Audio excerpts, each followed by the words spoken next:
pledge. Heavenly Father, we come to you today. We just thank you for allowing us to gather. We thank you for the wonderful country we live in, Lord. We just thank you for the county that we all reside in. Lord, go with us and guide us tonight as we make decisions that will be for the betterment of the county and be for your glory. Be with our workers, be with they go home safe to their families. Look over and guide them. Be with the ones that's not with us. We ask all this in thy name. Amen. Amen. Pledge allegiance to the flag of the United States of America and to the republic for which it stands, one nation, under God, indivisible, with liberty and justice for all.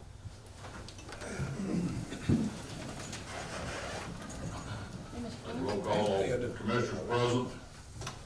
Have motion for the adoption of the agenda. So, Have a motion, second? Mr. Chairman, Yes. I would like to add one on the public works, All right. installation and replacement of covers on White Wing Dove. Discussion of possible action. On White Wing Dove, Yes, sir. you want to amend the, well, yeah, that'd be fine. Yeah. okay.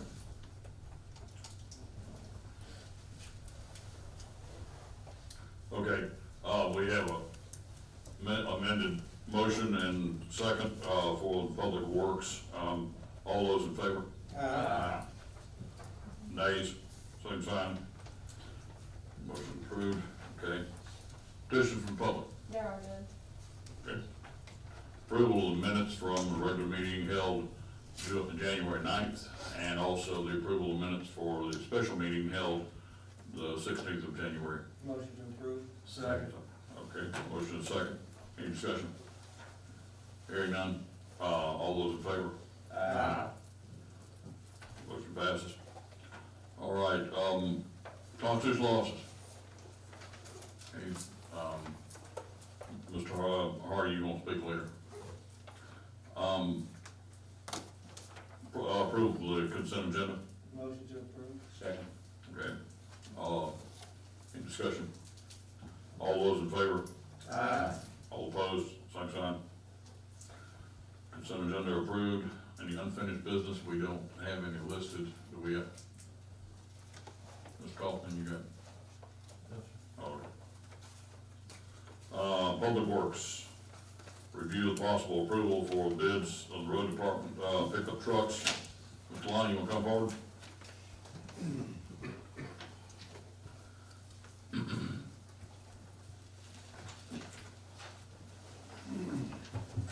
David, Thank you, Lonnie. we have two 150 Ford trucks and two 350 Ford trucks that we have under a lease that is already paid off through the Ford Motor Credit. And we have an option to purchase those trucks at the end of the lease for $1, which we plan to do. And if we can replace those trucks, we plan to put up for auction. We'll have to come back to you for approval for salvage or whatever those trucks. But we want to get rid of some of our older trucks that are giving us some problems and keep ones we have. We did get quotes for those trucks, two 150s and two 350s. We got a quote from Langdale Ford in Valdosta, Duval Ford in Jacksonville, and Bozard Ford in St. Augustine. And you should have in your packet those quotes that we received.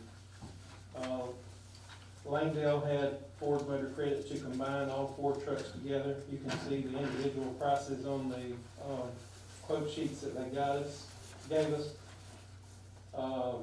Langdale is a little bit cheaper on all the trucks that we had quoted, and the combined, I did combine all the trucks for the two 150s and the two 350s for all three. You should have a comparison sheet like this. And as you can see, Langdale is the cheapest for those trucks. For all four trucks, it'll be $27,743.93 per year. That's a 5-year lease, just like what we have now. So we can just add these trucks to the current lease we have.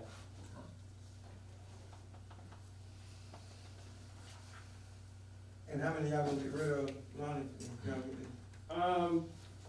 Probably at least 3, possibly 4.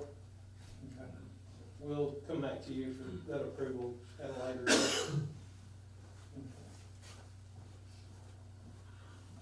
Motion to approve. Second. Langdale, Mr. Chairman. All right, I have a motion to approve Langdale, and a second. All those in favor? Aye.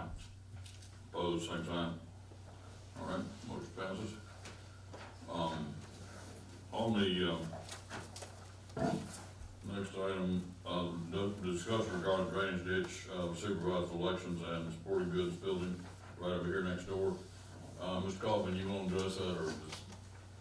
Well, I think between me and Tommy Hardy, Tommy can probably tell you a little more of the history of it. Yeah. But we do have a water issue between the west side of Tommy's building and the sporting goods store. Water coming off the roof of the sporting goods building comes down in that alleyway there and enters the basement of the supervisor of elections office. That building is actually several feet off the ground. You don't realize it, but there's a basement type underneath in several of the buildings downtown here that way. The water has nowhere to go, it just sits there. And so it tries to enter, especially on a big rainstorm, will try to enter the basement. If you'll remember, we had obtained a easement from the owner of the sporting goods store, the Thrifts. We have an easement on that alleyway where we can make changes to direct the water flow. And so I got, Tommy, you might want to talk a little bit about what you've seen down underneath the building. I climbed up underneath there today, which was an adventure. That's right at a 100-year-old building. But it looks like in 2008, they did a bunch of work over there, and they put sisters up on the main beams. And I couldn't get over to that exact spot. There's about a 10-foot, you had to look through the beams. But all that's already rotten. And you can see where the water's coming down the wall. Our floor over there's probably dropped 3 to 4 inches over the years, and you can see it, even the baseboard is rotten. And so there's no need fixing that until we fix the problem. And Bill, would you mind addressing what you've done, you looked at? We provided the commissioners a survey. This is 11 by 17 paper.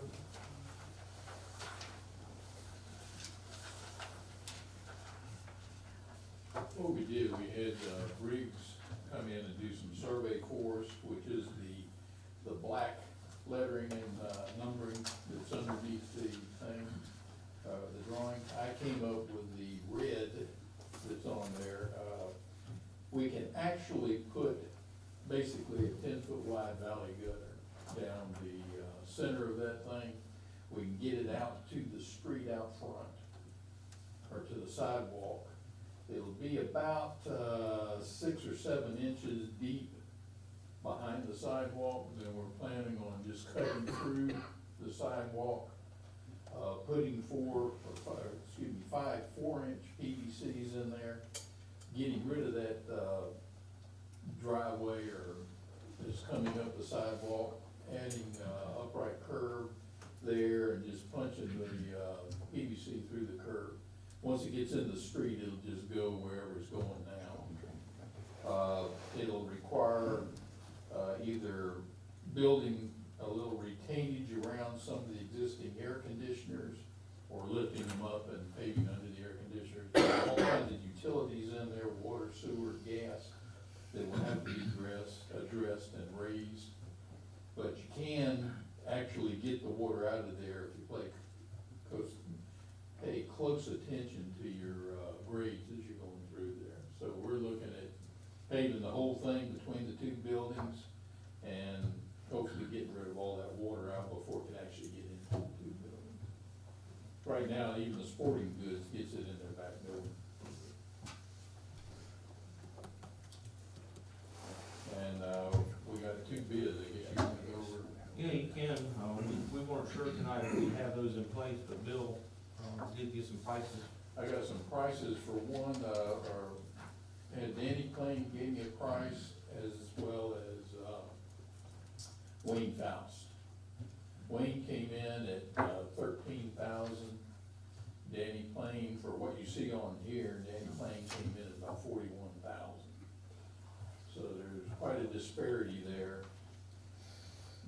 since there is such a disparity, I would probably budget a little more than what Wayne said, you know, 15 or 16,000, just in case he does overrun or whatever from his estimate, but it's certainly quite a bit less than what, Mr. Plain gave us.